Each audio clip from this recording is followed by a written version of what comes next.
Let's take a look now at how you add new currency accounts to Silverbird. So, as standard, you'll be created 3 accounts when you get started, the US dollar, GBP and Euro. To add a new currency account, you click on Add Account in the top right hand corner. In this screen you can now choose the currency that you would like to have for this account. So I'm going to choose Hong Kong dollar for this account. And here you can give your account an alias.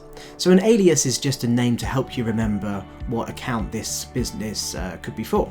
So this might be for my shampoo business. So I'm going to give it the shampoo business alias in Hong Kong dollar.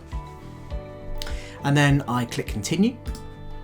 When I'm happy with the name of this business and the currency that it's going to be in, I can click on Add Account. And then I'm taken back to my accounts section, and I can see now that I've got a fourth business here added to my other 3 that is now my shampoo business in Hong Kong dollar.